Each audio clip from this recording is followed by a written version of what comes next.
In the dungeon, Yu Jinho is stunned by Jin-Woo's skills as he completely obliterates the enemy with his shadow army. Jin-Woo then orders the shadow army to mine the essence stones. Feeling useless, Yu Jinho also tries to mine, but Jin-Woo's shadow army assists him, causing Jin-Woo to smile. Later, on a broken ship, a mysterious hunter tells one of the crew that he wants to go home. At a restaurant, Jin-Woo and Yu Jinho share a drink together. Jin-Woo tells him that they have cleared 19 dungeons and wants to know what he will do next. Yu Jinho expresses that he wants to take an exam at the association to get his guild license so he can talk to his father about taking over his guild. Yu Jinho asks him what he is going to do after this, to which Jin-Woo replies that he is going to go traveling for a bit. Yu Jinho, with a serious expression, tells Jin-Woo that if he is burdensome, he can just tell him and will not bother him anymore. Jin-Woo smiles and brushes him off. Yu Jinho then tells Jin-Woo that he has an older brother and he has not been there for him at all. He goes on to say that Jin-Woo has been more helpful and wishes that he was his bigger brother. Flattered, Jin-Woo pours him a drink and tells him that he will consider him his little brother from now on. With tears in his eyes, he drinks and offers to serve Jin-Woo. Yu Jinho begins to serve him with excitement, causing Jin-Woo to scold him. Later, the mysterious hunter is locked up. It is explained that the hunter was trapped in a gate for 10 years and was released in America. They are also suspicious of him possibly being a humanoid magical beast and have enlisted Dong-Su to interrogate him. It is revealed that his name is Sung Hwan.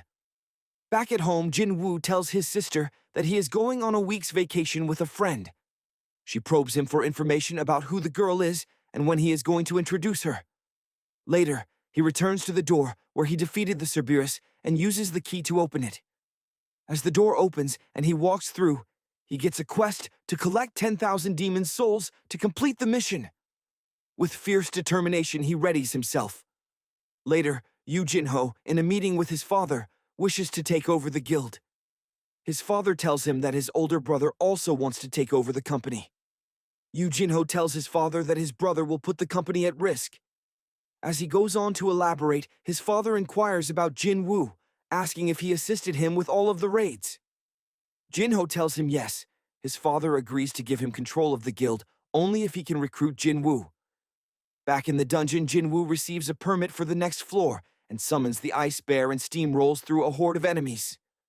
Later in the gym, Cha Hai-in is seen swimming. She has a flashback to where she questions Choi Jong-in about why they don't release to the public the information about the flying ants. Jong-in explains to her that it would be best to keep things a secret because they don't want to cause the public to panic. Back in the dungeon, Jin-Woo continues to progress floor by floor and level by level. Concerned about his food rations and the promise he made to his sister Jinha, he quickly collects 10,000 souls. Finally reaching the 50th floor, he meets the avaricious Vulcan. Manager On and Park Heejin come to visit Jin-Woo's residence, but are disappointed to find out that he isn't there. Back at floor 50, Jin-Woo readies him and his army to fight. As the battle commences, he realizes that battles are much easier now that his stats are higher.